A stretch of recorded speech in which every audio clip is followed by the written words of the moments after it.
North Smithfield Planning Board meeting for December 14, 2023 is called to order at 7:02. First on the agenda is roll call. Dr. Benoit. Here. Dr. Roberts. Here. Ms. Menard. Here. Ms. Marandola. Here. The chair is here. Mr. Porter is absent. Next, the minutes from the November 30 meeting. Give you a moment to look that over.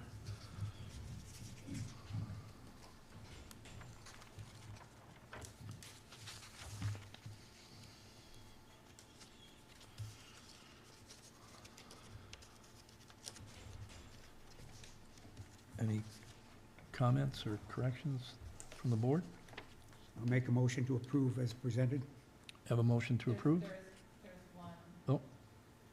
And certainly correct me if I'm wrong, Dr. Benoit, but under item 6, the motion to switch agenda item 8 and 9, I do not believe passed unanimously. I'm sorry, I can't hear you. Oh, I'm sorry. I'm sorry. My note was that under item 6, it says that the She's motion to swap 8 and 9 passed unanimously, and I believe That was correct. I think Dr. you- Benoit objected. Dr. Benoit, you had, Yeah, he Yep. didn't want to switch it. I- My hearing's not very good, so I'm not quite sure where we're going here. Yeah. Can you repeat that, because Dr. Benoit couldn't hear you? Oh, sorry. So under item 6 in the minutes, it says motion was made by Mr. Porter, seconded by Mr. Menard to switch agenda item 8 and 9. Motion passed unanimously, but my recollection is Dr. Benoit objected. That's correct. yep, okay. So I think you need to rescind your motion. I'll rescind my motion to approve as presented. Right. Thank you. Now we need a motion Make a motion to approve minutes as amended. as amended. Do we have a second for that? Second. We have a second from Ms. Marandola. All in favor? Aye. Any opposed? Okay, the minutes are accepted as amended. Next item, any planning board members need to disclose any potential conflicts on the matters before the board this evening? Hearing none. Disclosure and notice. Any planning board members need to disclose any ex parte communications about any of the contested or material adjudicatory facts or opinions about the merits of any application before the board this evening? Hearing none. Our voting members for this evening will be Dr. Benoit, Dr. Roberts, Mr. Menard, Ms. Marandola, and myself. So all present. And so the first item on the agenda, public hearing, major land development, combined preliminary final approval, New England Truck Service Building Expansion. Applicant, Mr. Jason Jarvis, 125 Industrial Drive, et cetera. Good evening, Mr. Chairman, members of the board. Just for the record, my name's Joe Casali. I'm a registered professional engineer with offices at 300 Post Road in Warwick. Mr. Chairman, as you stated, we're here for a combined preliminary and final. The presentation behind me is identical to the one that we showed you on June the 8th when we received master plan. I'd be happy to go through it again if you or members of the board see fit. But I assure you the only two changes since we saw you on June the 8th was we received our DEM permit October 12 and our DOT permit November 8th. And now we're ready to close out the municipal portion and get on with construction. So again, I'd be happy to run through this again. So nothing in the plans have changed? No, It's really no. just two approvals, When we saw you last, we had made concurrent submissions to the town, to the DEM, to the DOT. You heard us on the 8th. It took them a few more months to render decisions back. And those were the two contingencies of your master plan, was the DEM and DOT approval. Okay. Both of them have been recorded in your land evidence records. Has the planning board had a chance, the planning department had a chance to look at the submitted stuff? Yeah, yes, Mr. Chairman. In fact, not only did we look at the submitted stuff, but we reached out to Casali Engineering and asked them if they would be ready to request a combined preliminary final. I mean, this project came in at master plan at a preliminary design level. Right. But they only need their state permits. They've received those. It is at a final level. It's at a construction level, so we saw no reason to do a preliminary and then have him come back to the planning department or the planning board for a final. Absolutely agree. So does anyone on the board wish to see those plans that we saw the last time? No? No, we're fine with that, Mr. Casali? Then I have nothing further, Mr. Chairman, unless there are questions from you or members of the board or anyone here in the public. Okay, thank you. Are there any questions from the board? No? Okay. Move to open the public hearing. We have a motion to open the public hearing. Do we have a second? Second. Those in favor? Aye. Okay, the public hearing is open at 7:08. Absolutely. Can you Up to the come up podium, and sir. introduce yourself, please? Identify yourself. And please address, Sure. I'm Richard Klesse. I live in Laurelwood, which is right above Industrial Drive, 170 Providence Pike, Unit 123. And a couple questions, if you could just talk If you could, about, because we Mr. already Plessy. get a lot of noise. Mr. Plessy, if you could address your Okay. questions to the board. Oh, okay. But we'll get them answered. Okay, thank you. If we could hear about the sound protection, there's already a lot of noise up on the hill coming from industrial as it is right now. And so if we could just talk a little bit about the sound protection, soundproofing that might be in place, and particularly in the summer when the doors are open, what would happen then? And lastly, on the sound, is what would be the hours of operation? Is it, could it be at night? And like I mentioned, we already get a lot of noise up there. So it's a real concern to the residents up there. So that's one set of the issues. The other set of issues is just the environment. Are any trees being removed? And are any additional trees being planted to create a better sight line? Now, some of the companies have removed a number of trees, and now we can see the buildings right down the hill now. So we'd like to see what protection there is for sight lines. Okay, So those two areas. okay, Okay, thank you. thank you. Mr. Casali, I think these would be questions for you. If you could address first the sound, whether there's increased sound and anything that has been done, and if it makes sense to bring up the plan to show the things that he was requesting. Yeah, I mean, in terms of, operations, we're going to mimic our existing operations. So hours of operations aren't going to change. We have a temporary building that's on site now. We want to replace this with a permanent building. So noise, whether they're ambient levels of the adjacent highway or some of the adjacent buildings.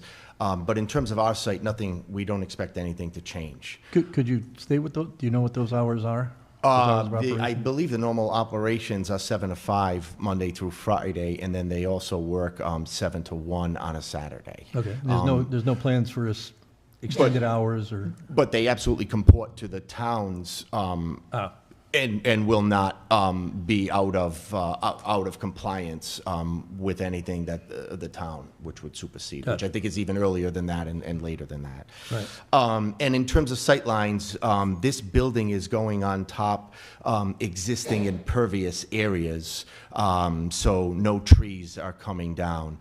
We're still proposing drainage to mitigate and attenuate the runoff because we have an opportunity to clean some of the runoff through the water quality volumes. But in terms of trees, nothing is coming down because we're on top of impervious areas. I believe Mr. Plessy's question also included whether additional trees would be planted. Yeah, no trees are going to schedule to be planted. He actually has purchased the area, one of the lots across the street, just because business is expanding rapidly. You can see from the aerials on the site that they utilize every square inch of that site. No additional trees will be planted. Okay. Thank you. Did we answer all your questions, Mr. Plessy? Should I go back up there? Yes, please. Yeah, Again, Richard Klesse, I understand that in regards to the sound, that's a Quonset hut, it's going to be a building. My question, though, you did answer the one question in regards to the hours, but is there any soundproofing within the building? I understand when the doors are open. I guess there's not much that can be done when the doors are open. But is there additional soundproofing in the construction of the building that's going to prevent a lot of noise coming right up the hill? And then on the trees, it would be nice to have some trees planted to create more of a barrier between the residential area and the industrial area. Okay, thank you. So no, there is no soundproofing proposed for any of this program. Could you speak- Respectfully, this use is allowed by right in this zone. Could you speak to the difference from construction between a Quonset hut versus this building, though? Yeah, I mean, when the doors are open, I don't think there will be any difference. But when the doors are closed, I think you can expect some sort of attenuation of the sound waves through just the CMU block building versus the temporary Quonset hut that's built. But is there any special soundproofing?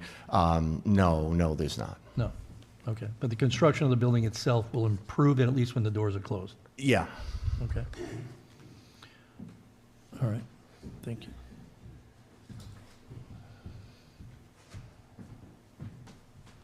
Well, then if I could ask the board if they would consider that some soundproofing be added in the construction of the building to protect the residential areas that are right above their building.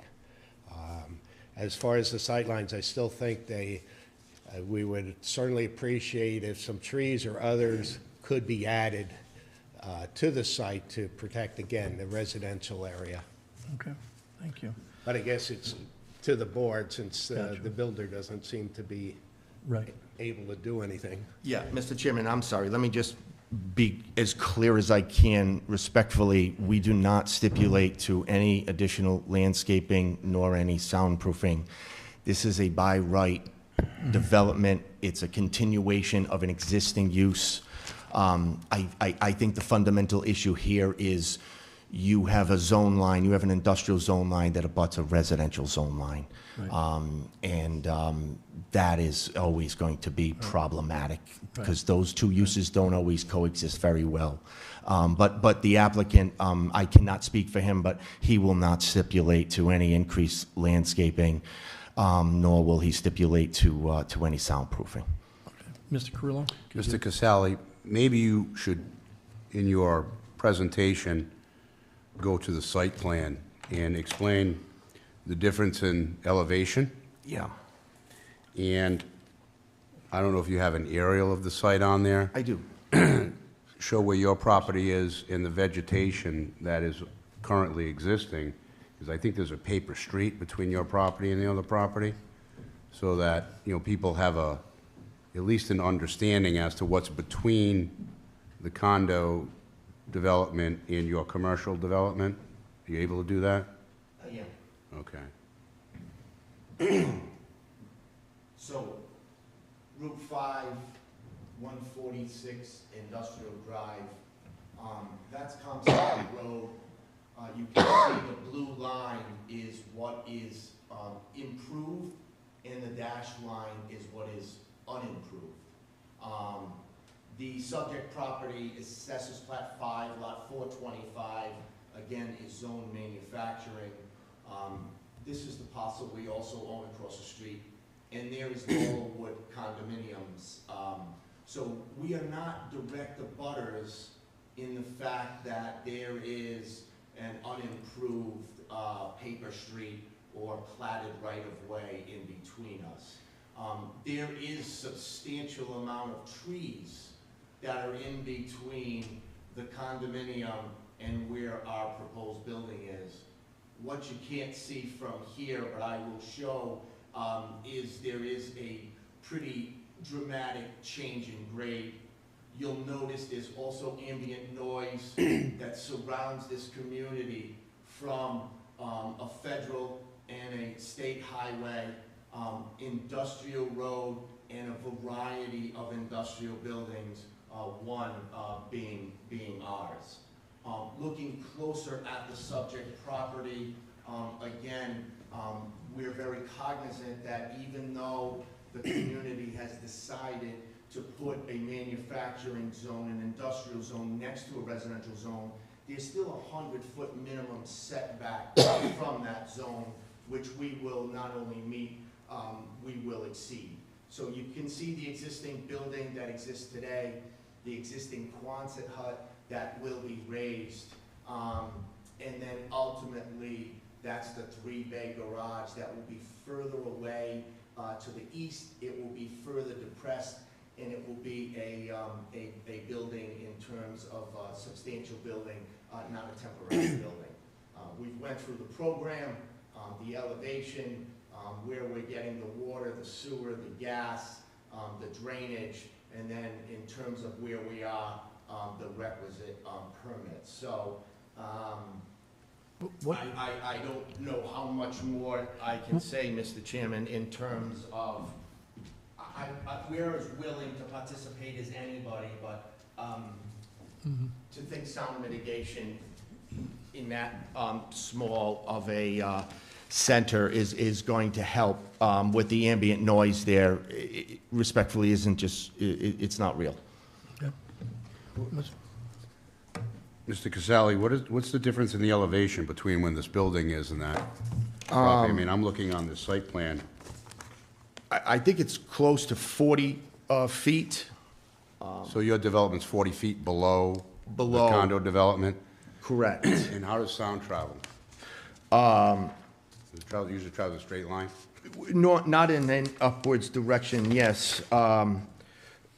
So, you know, I know that, yeah, we're approximately, I can see, let's say, so the roadway is at around elevation 80, and the back of our property line is 44 feet above that, and then their overall property could be even higher than that. So you're correct. One would expect that that sound would escape to the north and not be traveling backwards. But a detailed sound study was not done just because we comport to the town's ordinance in terms of, you know, being a by right use and just continuing this existing use, just formalizing it a little bit more. Another question, is the purpose of this building is to continue the same type of work that was being done in the Quonset hut? Yeah, yeah, he's expanded. Okay. So a lot of what he ends up doing now is, you know, it's more than just retrofitting a lot of these trucks for their specific uses. Now it's turned into the decals, The painting. and the painting, and so forth and so on. And that's where they're trying to consolidate all of that into one. Okay. But then, from a noise perspective, it's different than using, you know, the air guns and all that stuff. I mean, painting does not generate the same kind of noise. Right, so what Yeah. already exists today will continue to exist in the future. You know, there's a diminutive amount, you could say, because it's being pushed, say, further to the north or further to the south. Or I'm even hesitant, you know, to say that the amount that you would see would be lessened by the construction, because when the doors are open, it's going to be moot. But you can say confidently that it's not going to exacerbate the situation. It's going to be the same that exists today. I imagine the really loud stuff happens in the main building.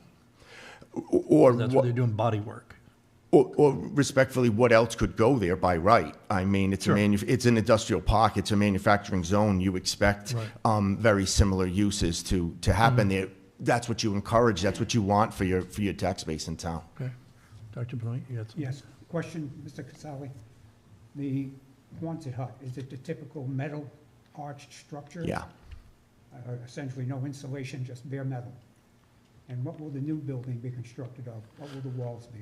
They're going to be CMU block, so it's going to be, you know, just like the existing building, CMU block, a little bit of an exterior architectural finish, a gable, probably wood roof for snow protection. But again, those blocks aren't going to be filled for soundproof, things like we would do where I am, say near the airport, so forth and so on, for sound attenuation. Okay. Thank you. And Mr. Carrillo, perhaps a little explanation of the by right clause? So, in the zoning code, there's a use table. The use table tells you what you can do in a particular zone. This is clearly a use that is authorized by right in that zone. The reason that this application came before the planning board is, you know, in the planning regulations, any structure or any new non-residential structure, any new commercial structure over 5,000 square feet is required to go to development plan review. As you can see, this building is 9,000 square feet, so it exceeds that by 4,000. So the requirement is to come to the planning board to be reviewed to make sure it meets the criteria in the planning regulations in the zoning code and has all its state permits in hand prior to authorizing final approval and construction. I would have to say that they meet the letter of the law. They've complied with every standard in the zoning and planning regulations, and they have their state permits. Yep. Okay, thank you. So, yes, sir.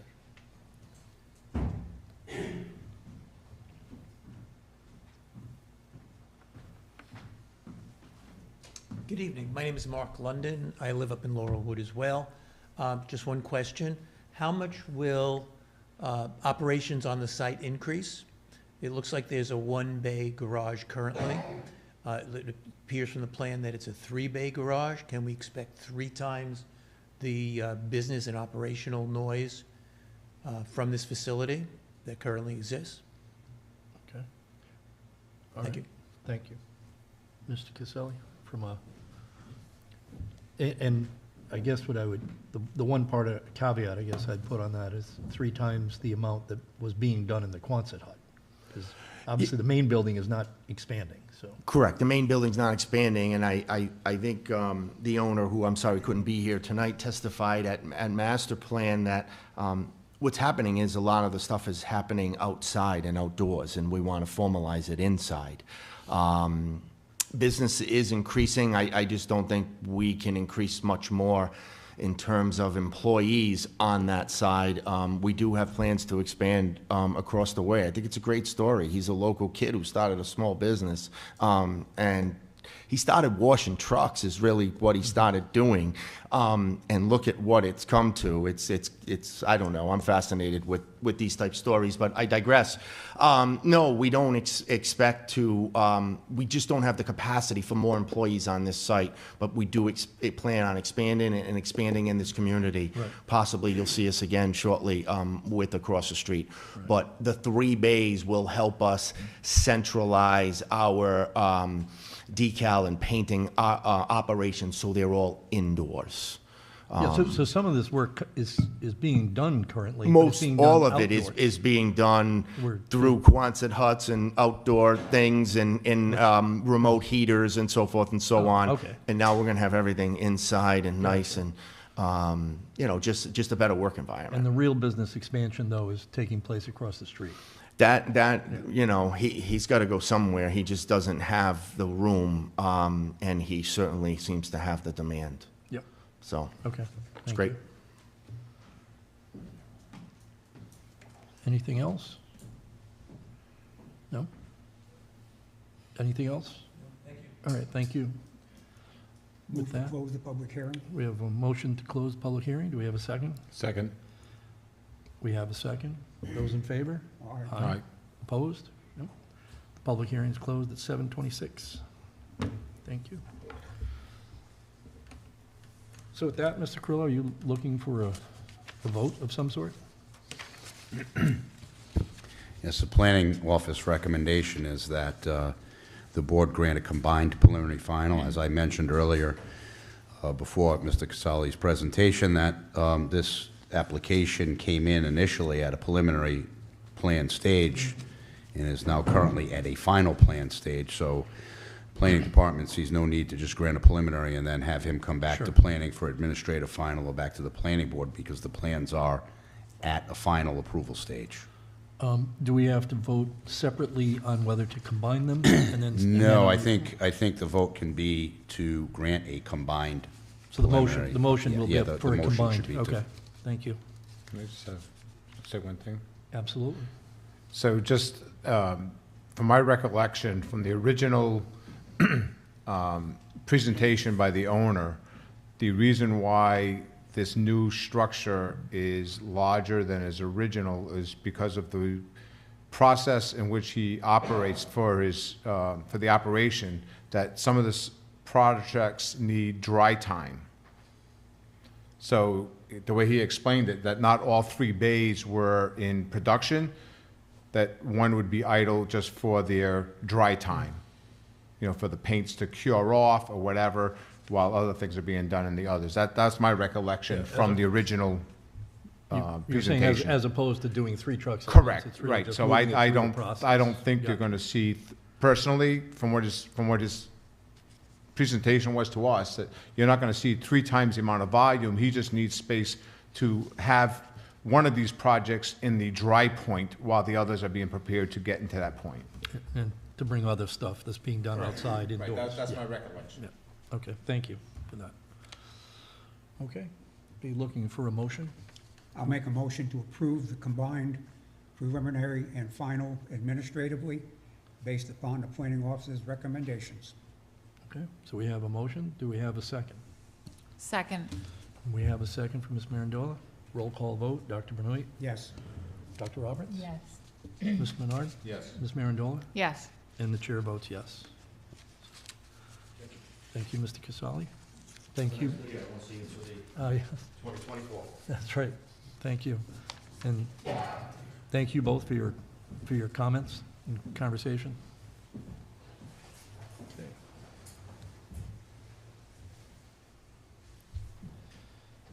All right. Bobby, I just have a comment about the way my name is listed on here in case that detail matters. It says I'm an alternate, but I think I'm technically a full member now. Has that been, I don't, the yeah, TC has to, okay. that's true. Just letting you know. It's okay. I figured it probably matters. TC would have to have, They did though. oh, they did? Yeah, yeah. Oh, Yeah, okay, that's yeah, right, that's right. You yeah, got the yeah, letter. yeah. Okay, Thanks. all right. All right. So, next item, public meeting on 2023 land use legislation. So I guess we're going to talk about the presentation and discussion regarding the General Assembly land use and zoning regulations. Legislation, sorry. So, Mr. Chairman, before we start, I've been asked by Mr. Igliozzi, because we were expecting him tonight, Yes. he's sick. Oh. So he texted me a few minutes ago and asked me to apologize and to tell you that he was getting sick today, and he went home from work early, he couldn't make it. I really wanted him to be here, though. Yes. Yeah. So you're standing in? Yeah, I'm standing in, so. I love, don't you love it when everybody takes a step backwards and leaves you out Yeah, in it's front? all right. Yeah, exactly, and he volunteers. So, as you're probably aware, or you've heard on the periphery, over the last year, the General Assembly passed several bills related to land use, in particular regarding zoning and planning regulations. I think we provided to you 3 documents. One is from Rhode Island Housing, and 2 separate memos from Ursulo Tights law firm. These 3 documents, 2 of them were done on behalf of the Rhode Island American Planning Association by Ursulo and Tights, and the other was done by Rhode Island Housing. They're very similar documents.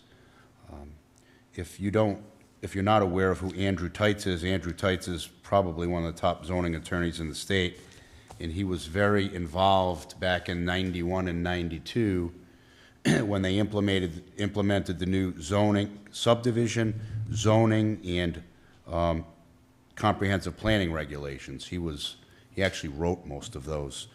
So he was hired by APA to go and analyze the new amended legislation, which I have here in case anyone wants to actually see the actual documents. What I would like to focus on is the Rhode Island housing presentation that we have here, and maybe walk through this. And it's broken down, into segments, and it begins with the zoning enabling section. So under the guise of providing more housing and more affordable housing, the General Assembly over the last year passed numerous pieces of legislation with the explanation that they were intended to inspire additional housing. And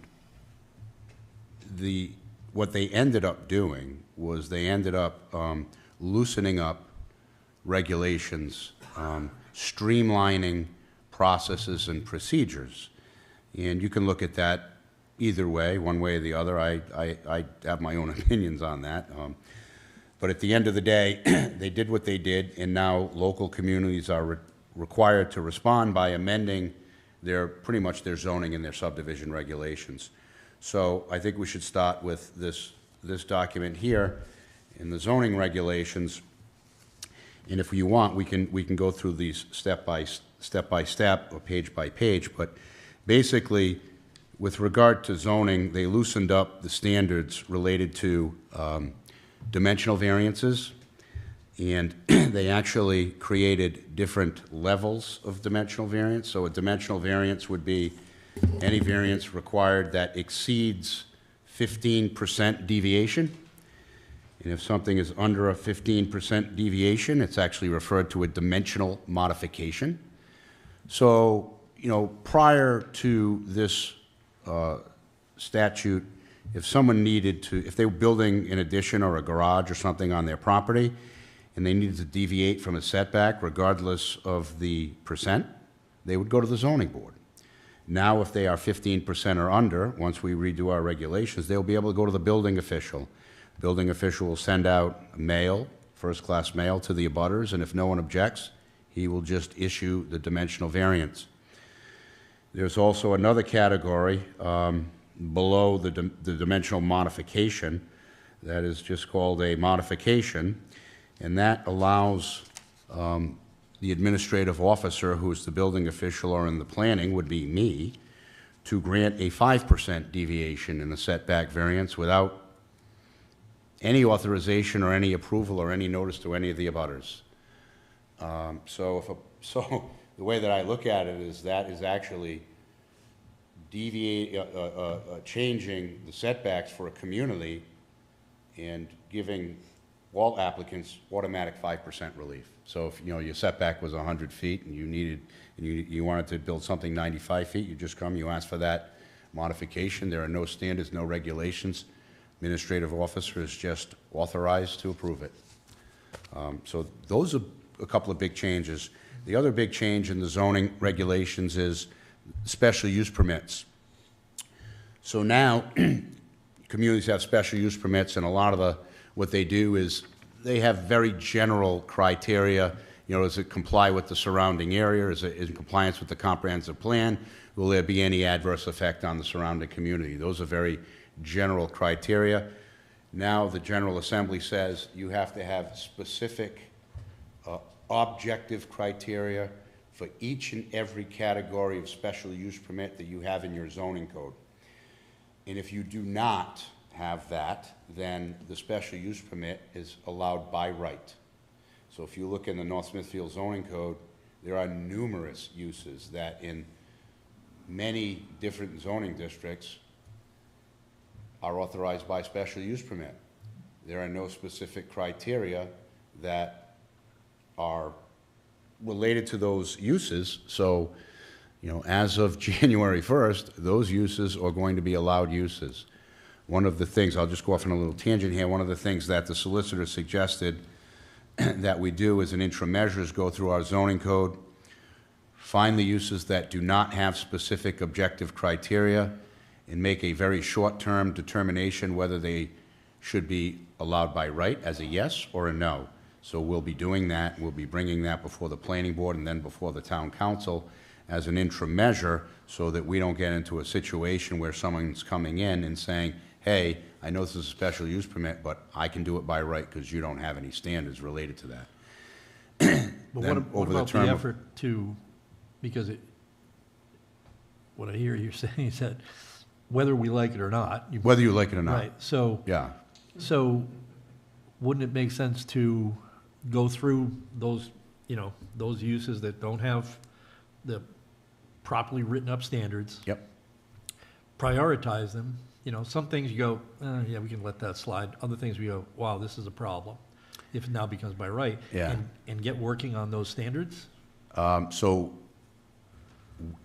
to answer your question, Mr. Chairman, that would be ideal. So we applied for funding to hire a consultant to assist the community in rewriting our zoning and subdivision regulations. We were approved for that. We are engaging through Rhode Island Housing. They did their own vetting process. So in order to qualify for the funding, you have to use one of their consultants.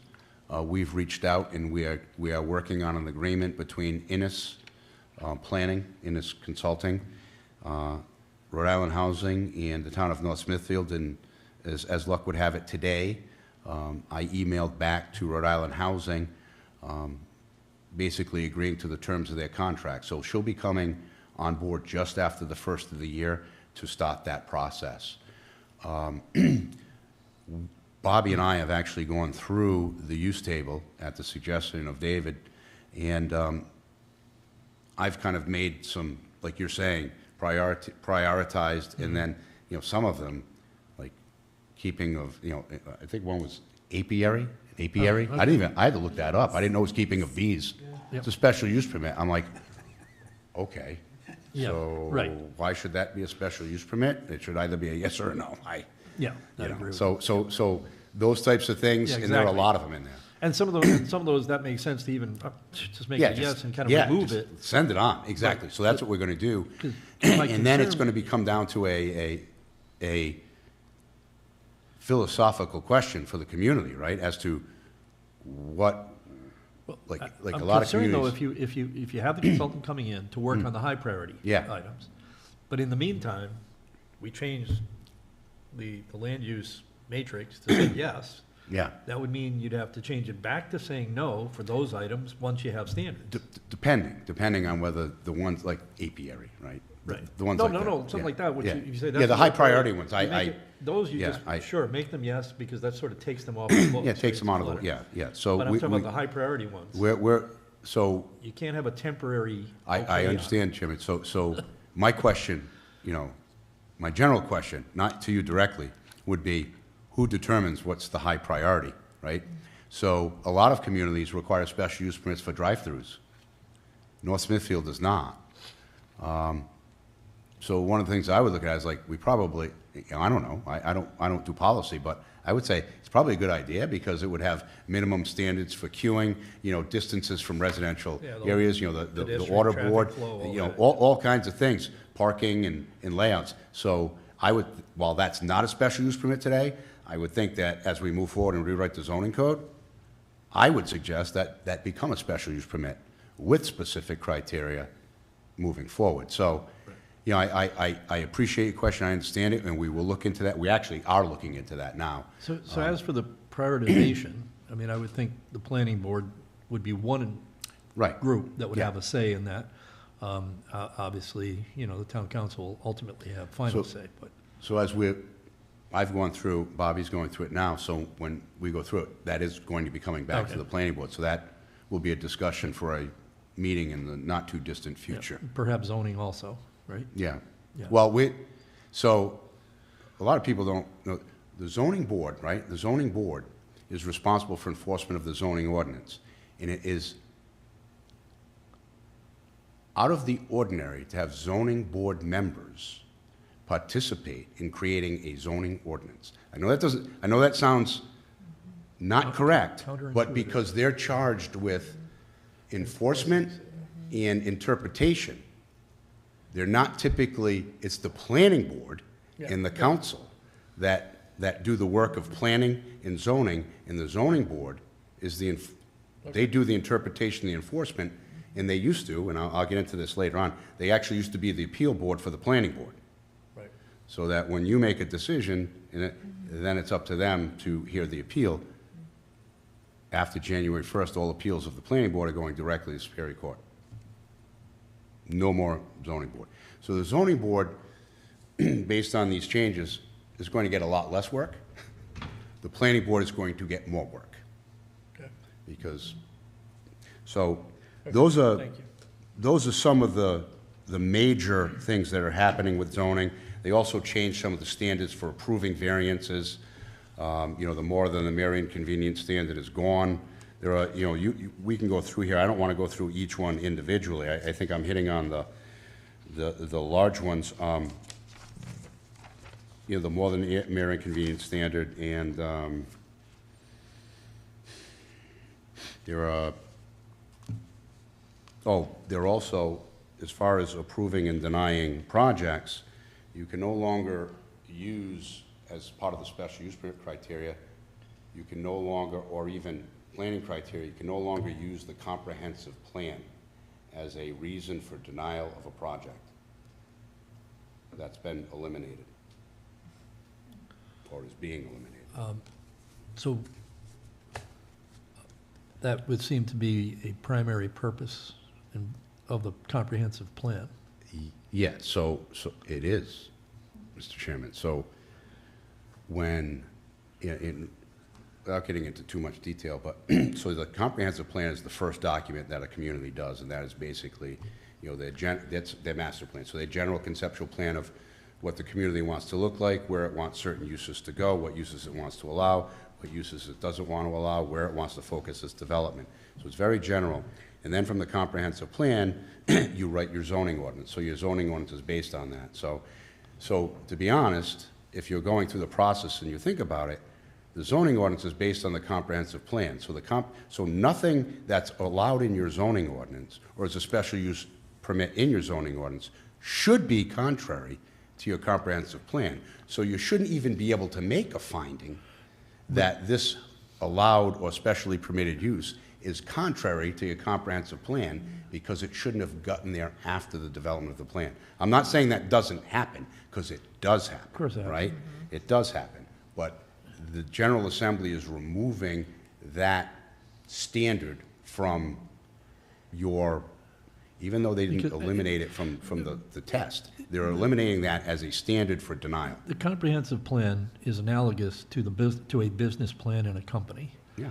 And a business plan in a company, and so then you start with, you know, whether it's, you know, your practices and guidelines, policies and procedures, direct, you know, people coming up with marketing plans, this and that. It has to be consistent with the business plan, okay?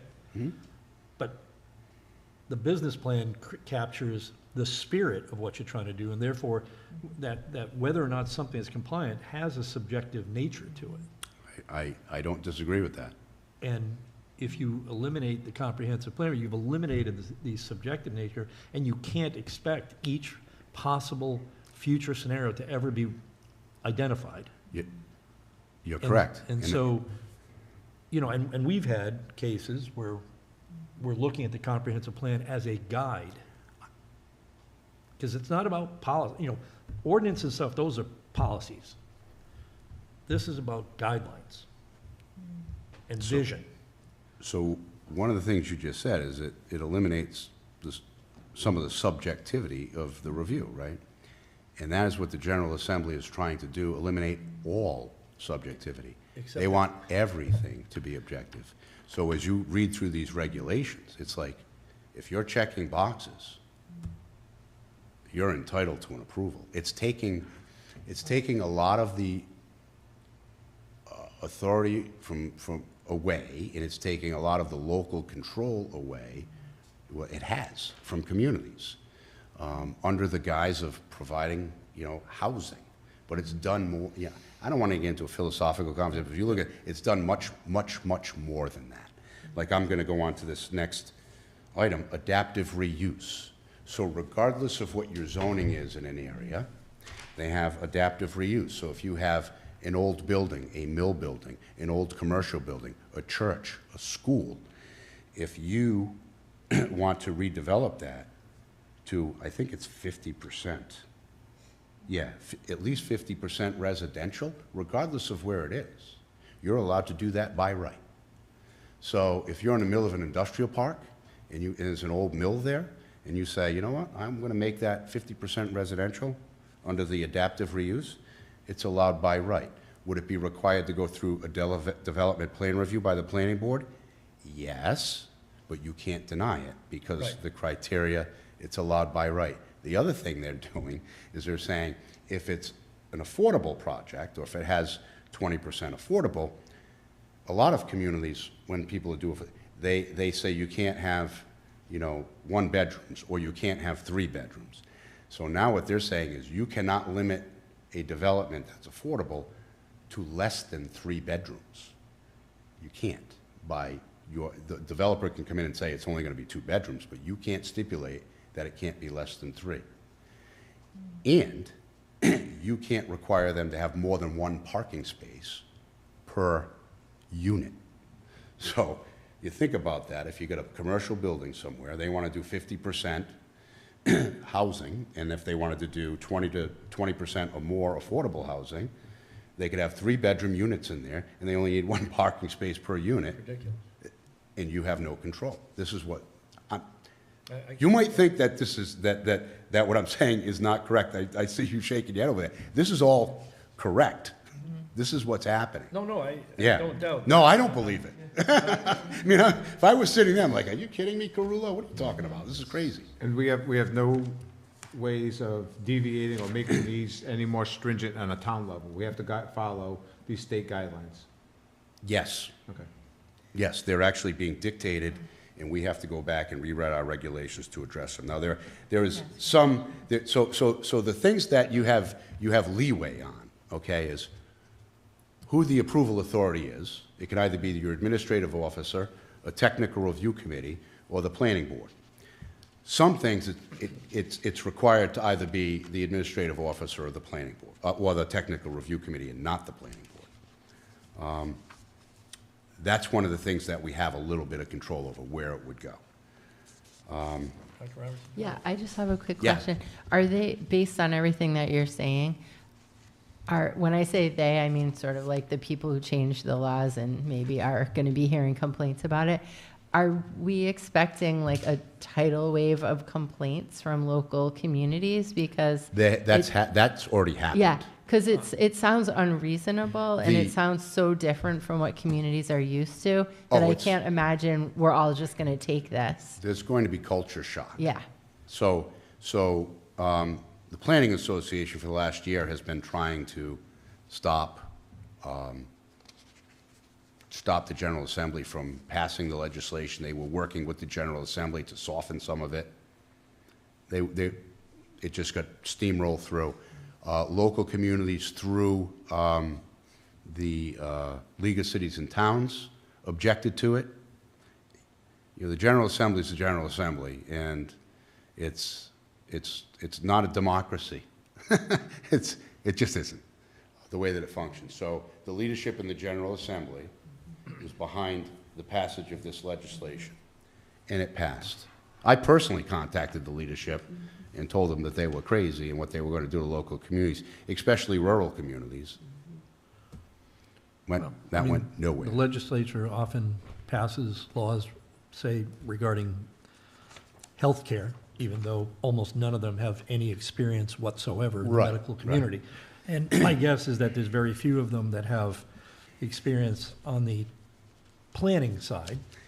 They may have real estate interests, however, which would seem to benefit greatly from this, but that's just an idea. Dr. Roberts, you had mentioned about other communities being in an uproar. There was an article just, in fact, I copied it, and I was going to print it. I should have taken it this evening. The town of Narragansett Yeah. Planning Board, and think about the impact there. Okay, you have this already small lots that people have circumvented by right, rebuilding structures, you couldn't demolish it, but you could rebuild. So they leave one wall up, build the 3 new ones, take the last old wall down, and now you've rebuilt on the same footprint. Now they can expand on that footprint by right with this. Yeah, so, Yeah.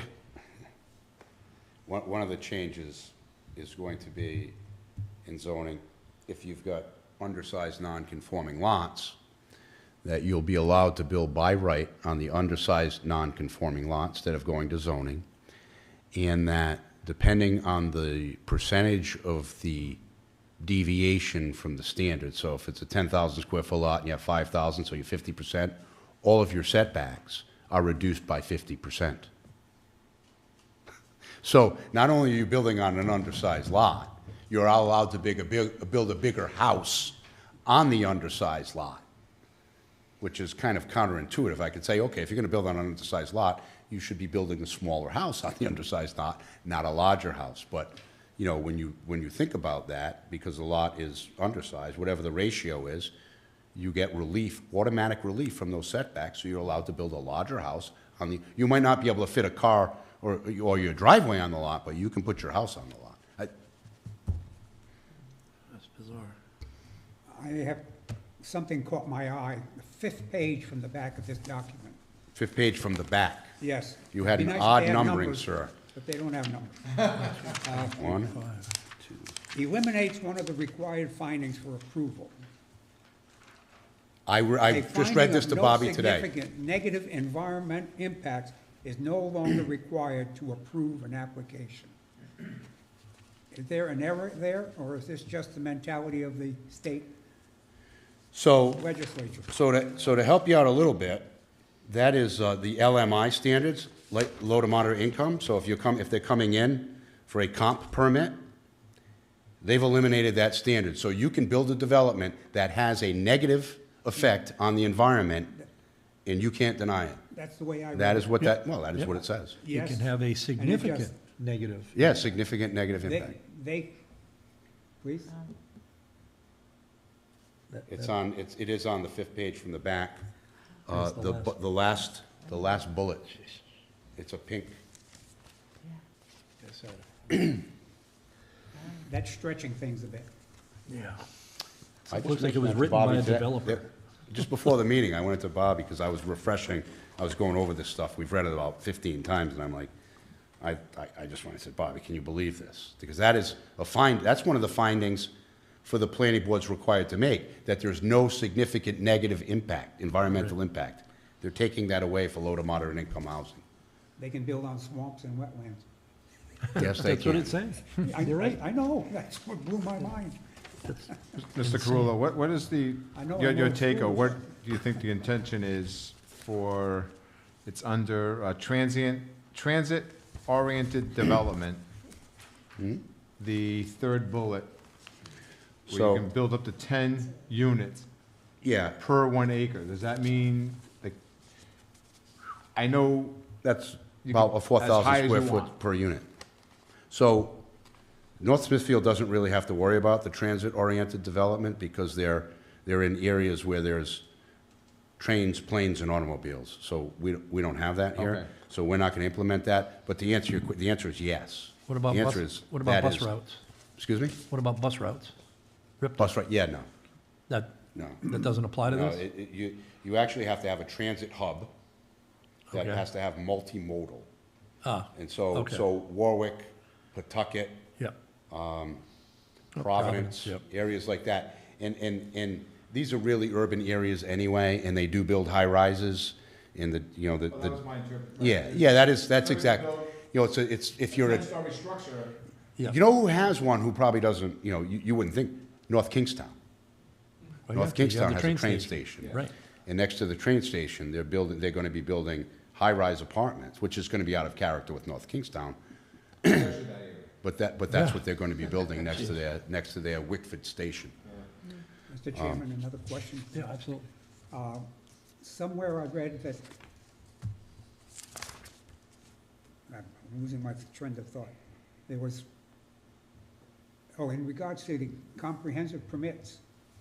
Yes. that The bonus lots of bonus units can be increased substantially, depending On the percent of affordable. That's Yes. correct. and it's gonna go from 20% mandatory, like North Smithfield is now, to 25. 25%. That's Every- correct. How is a developer supposed to come out even, never mind profit? How's the developer come out even and never mind profit? Because they're allowed, the ratio is based on the non-affordable units. So you get at least a 2 to 3 to 1 ratio of market rate units for affordable units. The other thing that they get is they get very, very high density. And they also get relief from lot sizes. There are no standard for lot sizes. So you want to do 4,000 square foot lots in a 3-acre zone, you could. So they make their money. What that's going to cause, Dr. Benoit, is larger low to moderate income developments as opposed to smaller ones, because they're going to get the benefit of more market rate units on smaller lots than they would if it was not an LMI development. Do they not also get subsidies from Rhode Island Housing? There's some kind of funding that kicks in, benefits the developer? So they have to go to Rhode Island Housing to get qualified for the LMI project. There is funding available. I think Rhode Island Housing typically has been using that for nonprofits. But I think, I think actually for-profit companies, if I'm reading this correctly, are now going to be eligible, and they're going to be treated the same as the nonprofits. So the answer to your question is yes. And there's also a list of requirements that the town has to meet for the bonuses, which is the number that you mentioned, the increases in density based on the development. And there's a whole, there's a whole range of them. I won't go through all of them, but, if it's, if it's 25%, you can do 5 units per acre. If it's 50%, 9 units per acre. If the whole project is affordable, LMI, I'll say not affordable, because even the LMI isn't affordable to some people, believe it or not. 12 units per acre. So if someone came in with 100% affordable in North Smithfield, 12 units per acre. When the low mod housing expert comes up sometime to explain to us, I wonder if we could ask her to delve into the financing for a private developer. I mean, the numbers just don't seem to make it for a private developer. Because they're supposed to be built to the same standard essentially as. Exterior, Please? Yeah. the exterior. Yes. So they Not don't, not they the don't, They don't interior. have granite counters or. Right, No. right. I understand that. Yeah, okay. Uh, So it's just the shell. The shell, Right. you can't be able to tell from the outside looking in, but, if you're doing a custom home, you might have hardwood floors, you might have tile, you might have granite countertops, you might have, crown moldings, different kinds of moldings, solid doors. But in the LMI house, you're going to have carpeting and linoleum and, not, different kind of countertops and no moldings at all. Right. That's the way, it's going to be. So to get into the land development and subdivision regulations, some of the, I mentioned some of it already about, who can and can't approve a project. Some of the things they'll be doing is a minor subdivision today is 5 lots or less. They're increasing that to 9 lots or less. They're also changing the approval process for minor. It's preliminary and final. It comes to the planning board for preliminary, and final cannot. Final has to be done administratively, cannot be done by the planning board, so you get one shot at it. Same thing with the development plan review. Development plan reviews are going to be either administrative or they're going to be minors before the planning board. You're going to get to look at it preliminary only, and you cannot look at it at final. The majors, where today if you have a major, you have master plan. It's still going to be the same stage. You're just going to have master plan, preliminary, and final. Right now, the master plan has, what do we call that, public informational meeting, right? Which is more or less a public hearing, but they call it a public informational meeting. And then at preliminary, you have the public hearing, right? And the only difference used to be the public informational meeting was postcard or first-class mail, and the public hearing was certified mail. That was eliminated. Everything is first-class mail now, no certified mail. But after January 1st, the public hearing is going to be at the master plan, okay? So that will be the public hearing. And at preliminary, no hearing. It's just a public meeting, no hearing. So the public goes from getting 2 hearings to getting 1 hearing, and the hearing is the master plan, no public hearing at preliminary. Wow. You know, Are the planning board members going to be expected to, like, almost like, I want to say, like in my trade, I have codes I have to know verbatim. So are we going to be expected to know this, or are we going to be at the mercy of the planning department to feed us the information as applicants? well, when we do the regulations, you'll be participating in the writing of the regulations. You're going to be responsible to know them. You can, I mean, I will certainly be here as a resource. When an application comes in, we vet it, we look at it, we review it, we send it to what I would call kind of an ad hoc TRC. It's not a formal TRC. It goes to police, fire, goes to building, goes to DPW, goes to the Conservation Commission. I ask for comments. I do a little memo, right? This is my process. I do a memo. I outline the project. I suggest stipulations, recommendations. I send it to them. They email me their feedback. Whatever feedback I get from them gets incorporated into our recommendation to the planning board. That's the way that we kind of do it.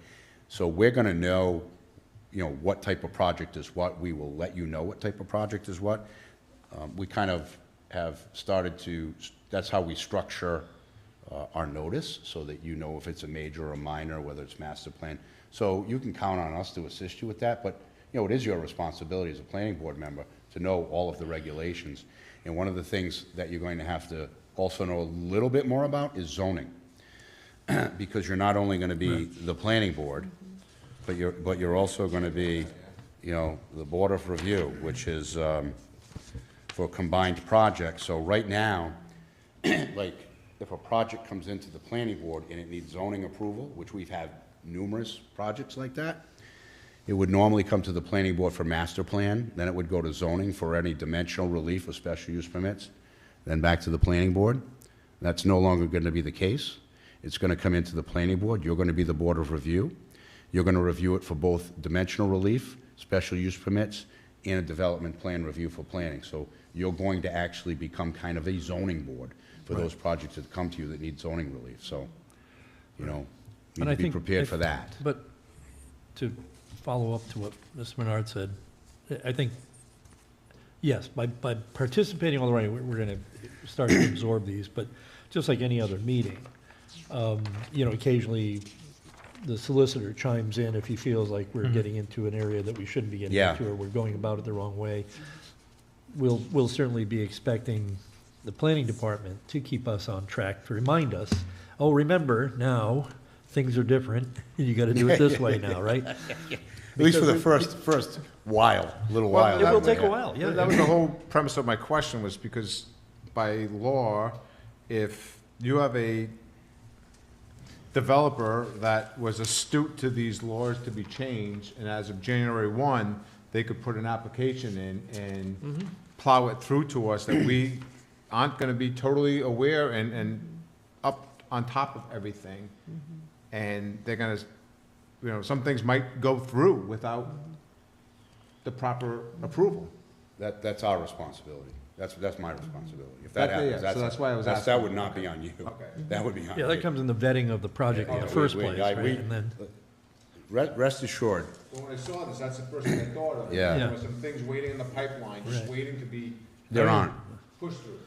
Not that I'm aware of, actually. We've slowed down. Yeah, I understand what you're saying. We don't have that problem with Smithfield, but statewide, We- I'm we- sure.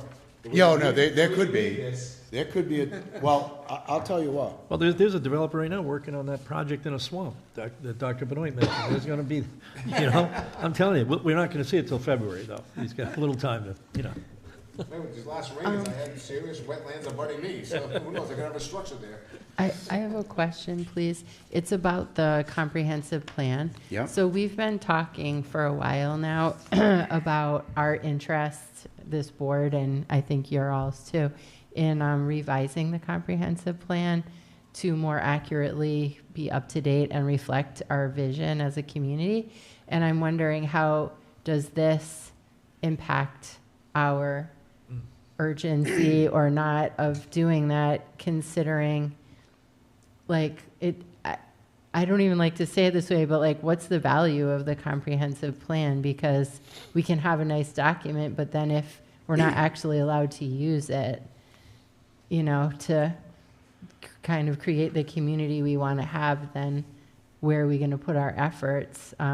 And I thought that the whole idea behind a comprehensive plan was to reflect out like our vision and what we, like a strategic plan for our development. But if we're not allowed to even say that things do or don't align with our comprehensive plan, how does that impact? I'm not saying you're not allowed to say whether something aligns with the plan. Yeah. You cannot use the plan for the basis of a denial. Right, that's. You can use it for the well, basis of an approval. Yeah, but that's what I'm talking about. Yeah. Well, everything you're saying is correct. The answer to your question, so I think the comprehensive plan was just adopted and approved just before I got here. Yeah, like maybe 3 years ago. You don't have to, you have to do them every 10 years. So many years ago, the General Assembly changed the rules for the comprehensive plan. They actually did the same thing. They reduced the criteria for the plan. They made them, more of the plans in the state are more like cookie cutter plans. They check boxes again.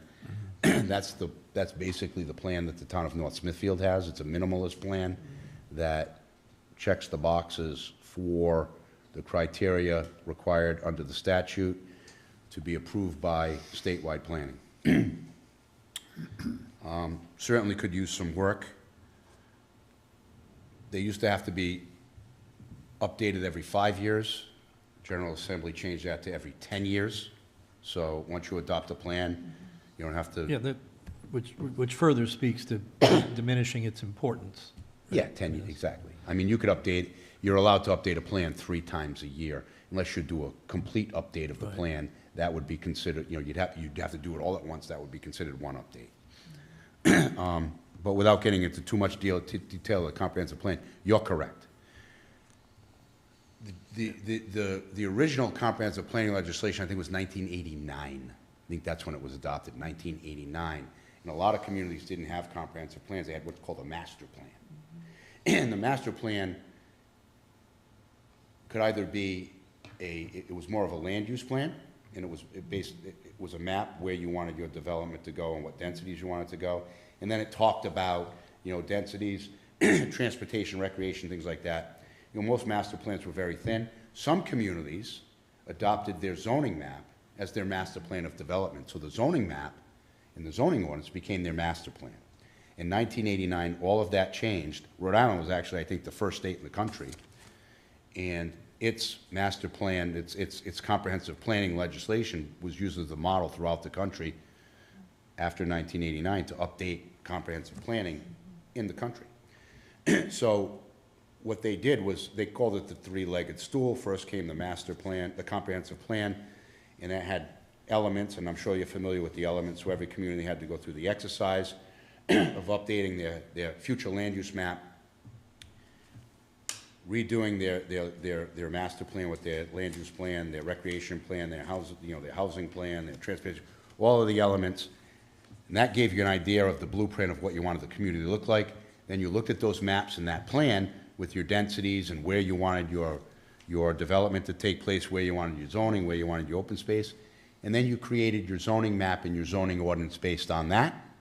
And so the zoning ordinance would give you lot sizes and setbacks and that criteria. And then the third leg of the stool was your subdivision regulations. And so then your subdivision regulations rely heavily on your zoning right? For your lot sizes and your setbacks and your dimensions and where your zoning, where your development areas are and things like that. Then what your subdivision regulations do, if you were subdividing a lot, it includes the standards for your infrastructure, more or less. That's the intent of that. Your roadways, your sidewalks, your width of your roads, your drainage, you know, things like that. So that's the three-legged stool. And what they're doing, believe it or not, is they're reversing that now. The General Assembly has literally reversed that, and they're saying, we're gonna basically dilute master plans. They're gonna be, you know, they'll be there, and you can do what you want with it, and your zoning should be based on it. But we're gonna get very prescriptive and tell communities exactly what the criteria, it's, you know, and you'll read it if you read articles about this in the paper or whatever. One size fits all, that's what you say. You have one size fits all. So you can have one size fits all zoning, one size fits all development. Well, if you live in Providence and you live in North Smithfield, one size doesn't fit all. And people who live in some people live in Providence because they like to live in an urban area, right? They like to live in densely populated areas, and they like the way that is. And some people might live in North Smithfield or Situate because they like a rural area. They like large lots. They like that. So it's not the same, and it's not one size fits all. But that's what the General Assembly did, and that's what we have to deal with now. Yes? One other thing caught my eye, the LMI can go into any and all of our zoning districts. Correct. In industrial, they can build housing, LMI housing, in industrial, manufacturing, commercial. So something that we heard very recently wouldn't even be a factor where, should we plant more trees to abate the noise? They're going to allow housing in the industrial zone. Wonderful. Yeah. And everybody's going to live harmoniously. Right. Sorry to digress. These are all legitimate observations. Does any of this take away from, or just thought in my mind is, I know when we have a subdivision come in front of us, we have a criteria to be granite curb.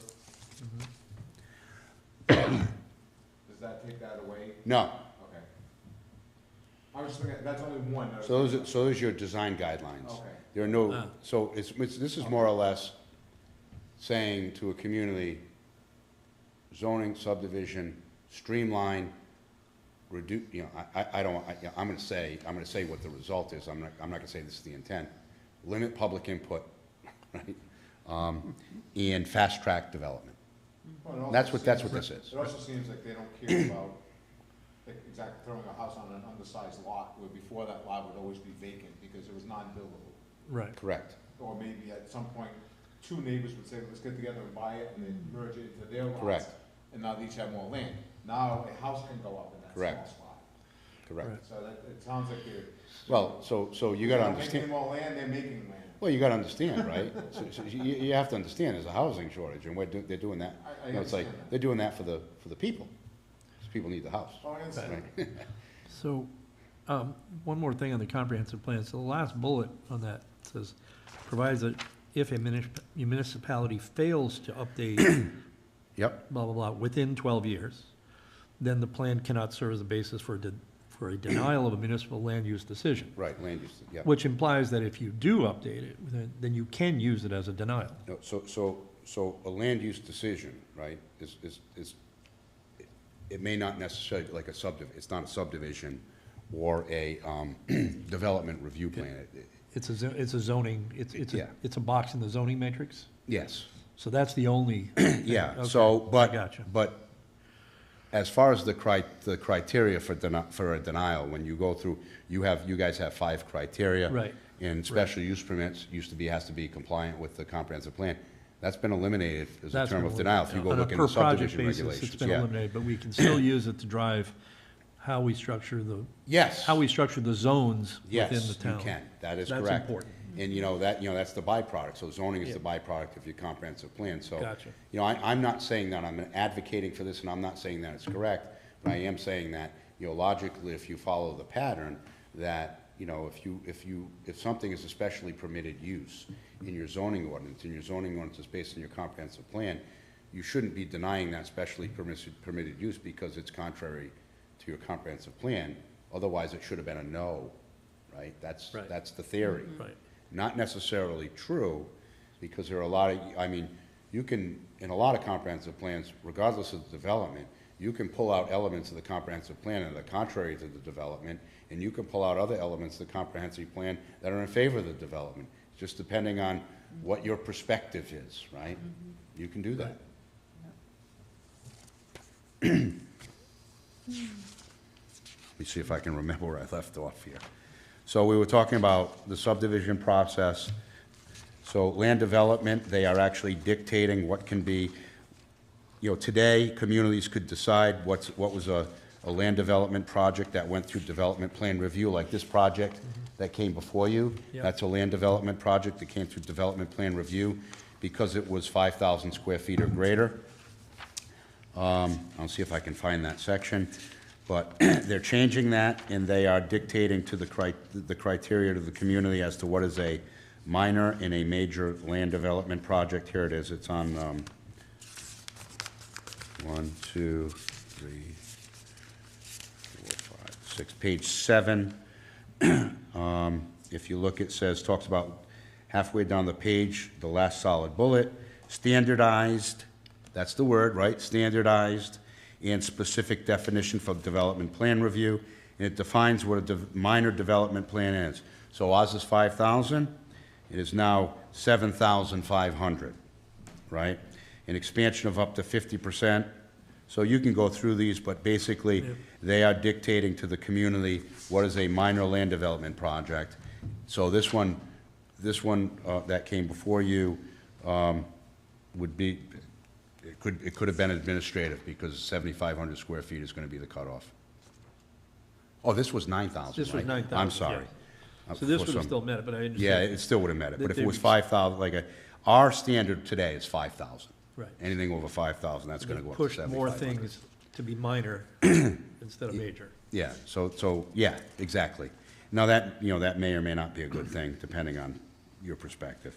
But they are dictating to the community what it can be. So you can see an expansion up to 50% or up to 10,000 square feet. So if you got an existing, we just went through this, I think, I was talking to Councilman Ozier about the water protection overlay and talking about impervious area. And we had this conversation at the last planning board meeting too. And, granting relief for projects that were only a 20% expansion, minor land development project, they're allowing up to a 50% expansion or up to 10,000 square feet for commercial, manufacturing, and industrial structures. So these are being dictated to communities now. So this is what a minor land development project is going to be. And then it says anything that's not a minor is a major. So it would be anything that would exceed those thresholds would become a major. So were we, in the last meeting, of the 20% in the overlay district for expansion? Now somebody, by rights, they could do 50% or up to 10,000 square feet. I need to go back and look at that, but it appears that that is for a minor land development project. It's still going to get reviewed, but it's no, it'll be a minor. By rights, they could do that. Well, it's a minor land development project. You can't deny them. Right. Yeah, but that it's not by, it would still be reviewed by the planning board. I understand the review, but you can't deny it. No, you can't deny them. Basically. Right, if they meet the we're seeing what criteria. their plan's gonna be, that's all we're seeing. If they meet the criteria, you can't deny them, but to answer your question, that will still, 20%, 50%, if it's 50%, if it goes up to 50%, it's still going to come to, if it's 20%, it's still gonna come to the board Now, does that as a minor. percentage or add-on have to be added on to the existing structure? I know Or you- like was in front of us this evening, it's a totally separate structure Yeah. on that property. Does that apply? Expand up to 50% of the existing floor area. Yeah, it would, that sounds like it's an addition to an existing structure, and the 7,500 would be a separate structure. So that's a new commercial, manufacturing, or industrial development floor area. Same thing, like- Yeah, I'd have to actually go back and, That's up to some I'd have to go interpretation back for and read existing the, floor area, you know? well, everything's open to interpret. I'd have to go back and read the legislation to see if it's more defined. Okay. I believe that's for the existing structure, so if you've got a building there, you're allowed to expand up to 10,000 square feet.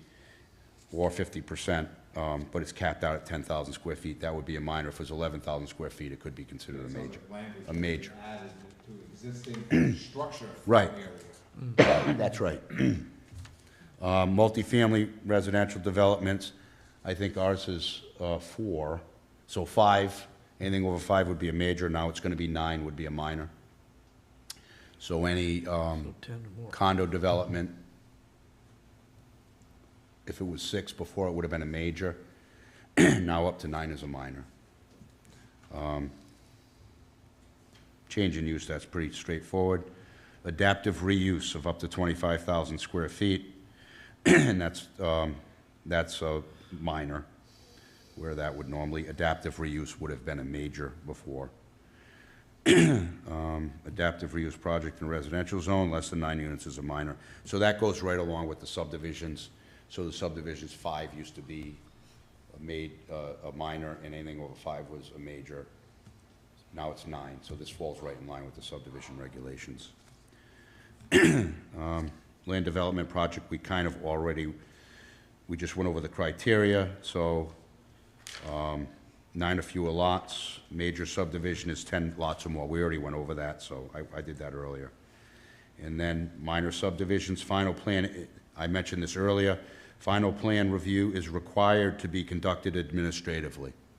So the planning board can no longer say, we want that come back for final. It's administrative. Zoning relief. One of our votes. Yeah, well, all the minors could have been, they could be 2 before the planning board. Now they're only 1. It's preliminary only. And, certain things that were minor can be done administratively, and they wouldn't even come to you, like a 2-lot, a 2-lot subdivision conceivably could be done administratively under these regulations. I'm not sure whether we go in that direction or not. It'll be up to the board. Whereas before, administrative subdivisions were just moving of lot lines with no additional lots created. Now you could literally, under 5 lots, could be an administrative subdivision if the town saw that fit, but I don't know that we'll go in that direction or not. I wouldn't suggest you do.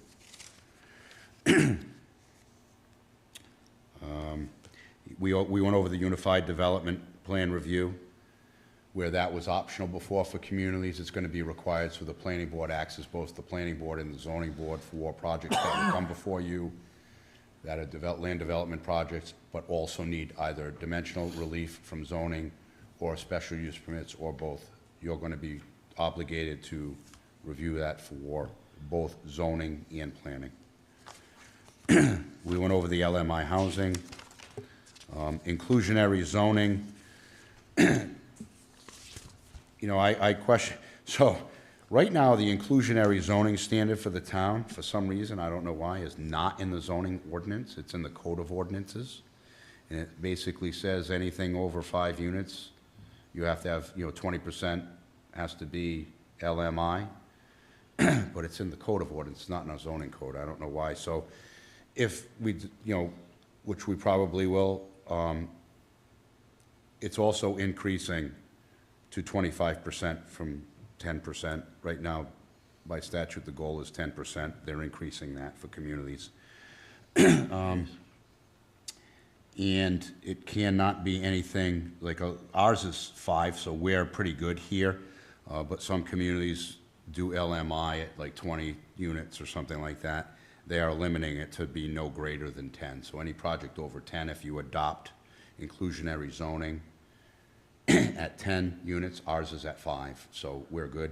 But at 10 units, that will kick in, and they'll have to have LMI at the percentage of, looks to be 10 to 25%.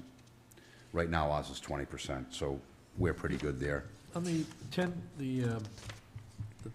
versus 25%, is that is that 10% the thing that, North Smithfield's at about 8.5, and Yeah, so. but we've been pressured to get up to 10, and there's some sort of money that even associated with that funding? So the Or- goal, so when the state adopted low to moderate income housing, or affordable housing, it was called at the time, the goal was that every community have 10% of their housing stock to be affordable housing. Now it's LMI, those are 2 different things, by the way. Right. They're actually increasing that to 20%. So every year, a community is to have 20% of its housing stock approved to be LMI. How you do that, I have no idea how you can even meet that, but it's increased to 20%. They're not saying of new development, they're saying of your stock. The way that it reads is, after January 1st, your development, 20%. I don't know, if you build 3 houses in a year, how do you get, you're not gonna make 20%. You'll never There's no get- penalty. I mean, even think about it, I don't know how many. I have no idea. How many houses we have in North Smithfield, but we have thousands. They are not suddenly gonna be unloadable. No, they're not. You know, and so. And that's, I think. You'd have to develop hundreds You to know, start having an That's impact. correct. You'll never reach the goal. So, when I first came here, I knew that, the goal is 10%.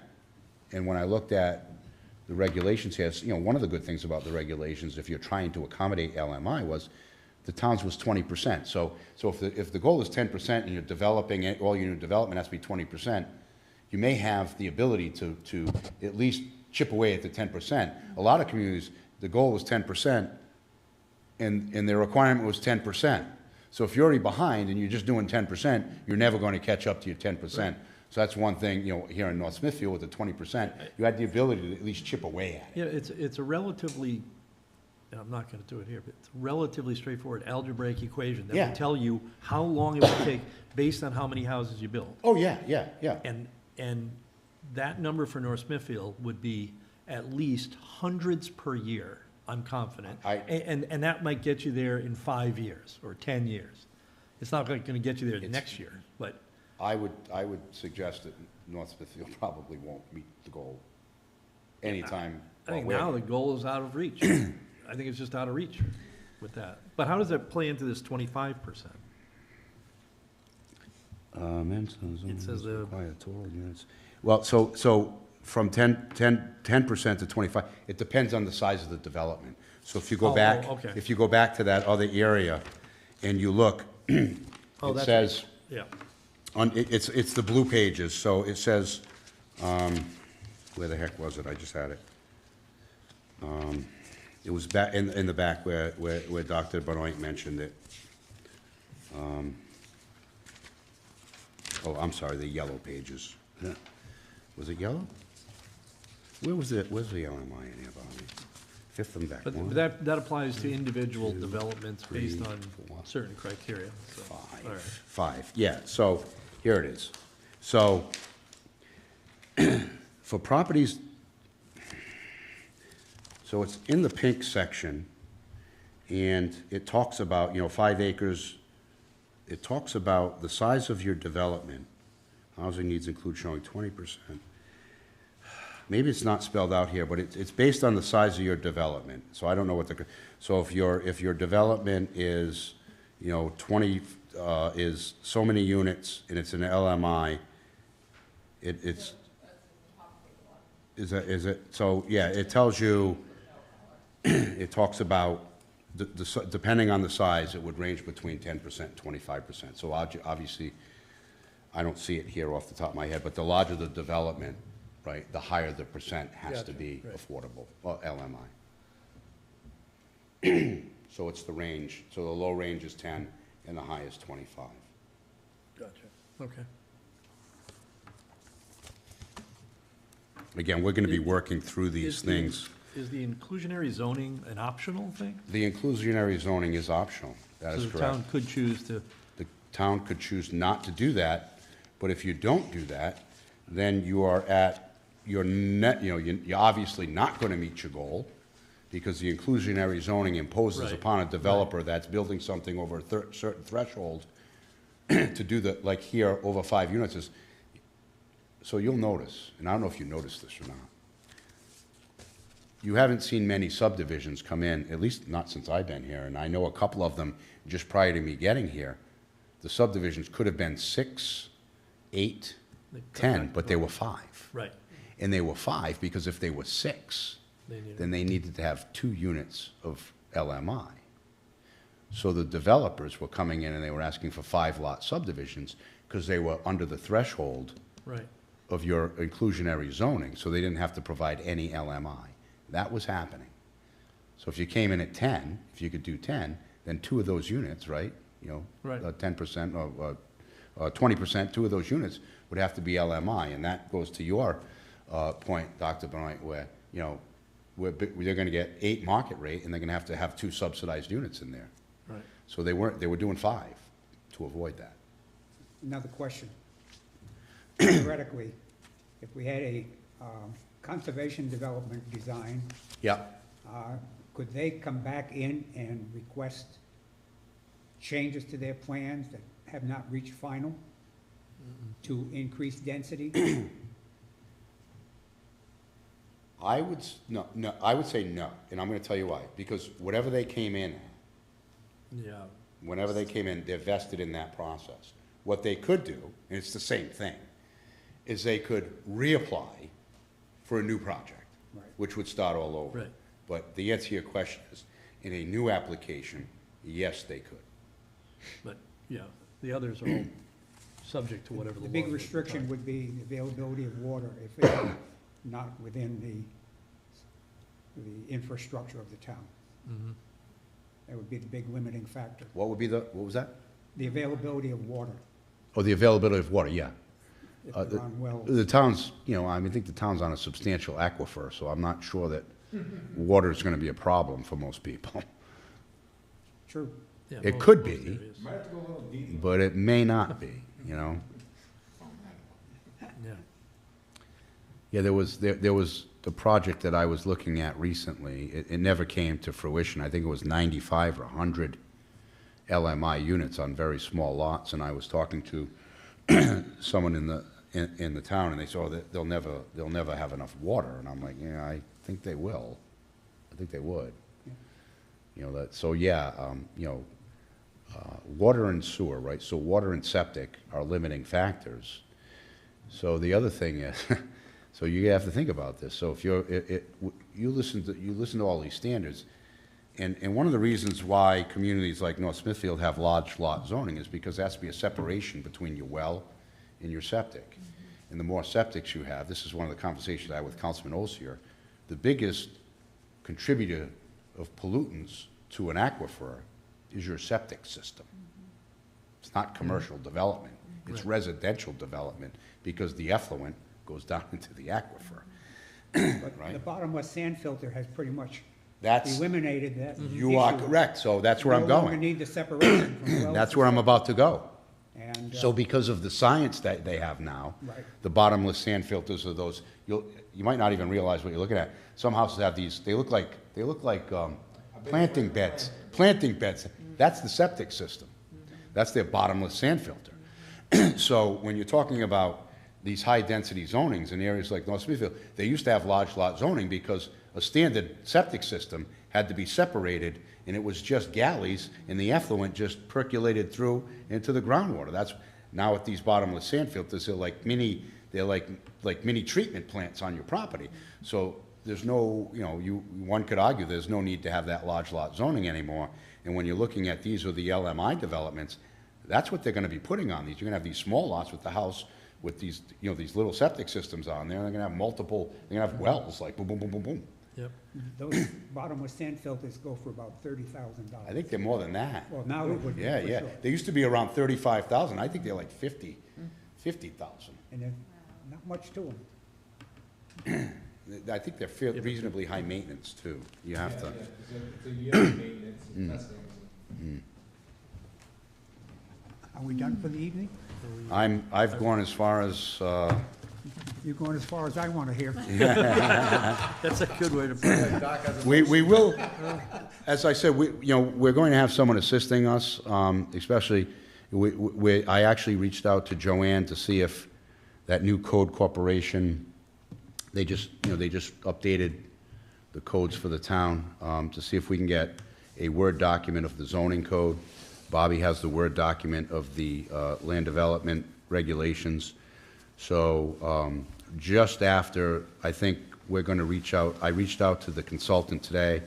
Maybe we'll have a conversation next week, but immediately after the holidays, we're going to start, we'll have her come before the planning board, have a discussion, discuss process, and we're going on, and as we're doing these things, we'll be coming to the planning board with sections, recommendations, amendments, hearing back from the board, making adjustments. This will be part of standard, our standard schedule of board Matter of meetings? fact, this is, I'm not saying it's coming at, we're a little behind the curve, but our projects have slowed down tremendously. so we can use a meeting So this for is that. actually a good time for this to be happening. Okay, so should we expect something related to this in the January meeting?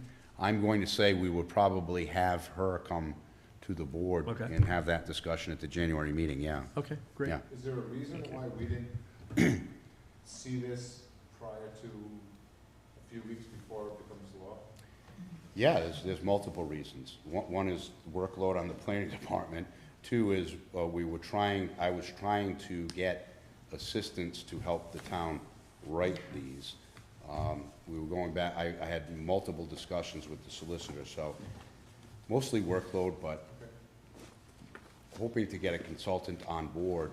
I was hoping to have the consultant make the presentation, to be quite honest Yeah. with you. But it was also only, the laws were only, some of the stuff was only passed like in October, wasn't it? It was passed early, June. yeah, it was, I Oh, was so gonna say, it passed at it the was end of early, their- early in the At the summer. end of their legislative. Yeah, it was early in the summer. Right, I gotcha. And a lot of it wasn't available. And then, some of these, we were reviewing these, but a lot of the information wasn't published and it wasn't available. So, we've been reviewing it. So the simple answer to your question is workload. I mean, we're two people and we're just trying to get through the Right. projects and working I don't on think we're alone. grants. No, I think only a couple of, We're not unique. I think only a couple of, I read in the journal about Narragansett. I don't know where Pawtucket is. I know that they're, We have our second reading on Monday night. yeah, so they're there. We were lucky. The state was supposed to provide templates by the beginning of September, that didn't happen. Yeah, they didn't until the end happen. of September, and then the grant opportunities for assistance Yeah, wasn't out there until like November, so it's been. we just got approval. Yeah. I just got the contract a couple of days ago and reviewed it and was just talking with Rhode Island Housing on finalizing. I printed it out today and I'm giving it to the administrator for signature next week. We don't, Okay. Well, we look Motion forward to to the January adjourn. meeting. And we have a motion to adjourn. Do we have a second? Second. Those in favor? Aye. Opposed? Meeting is closed at 8:39.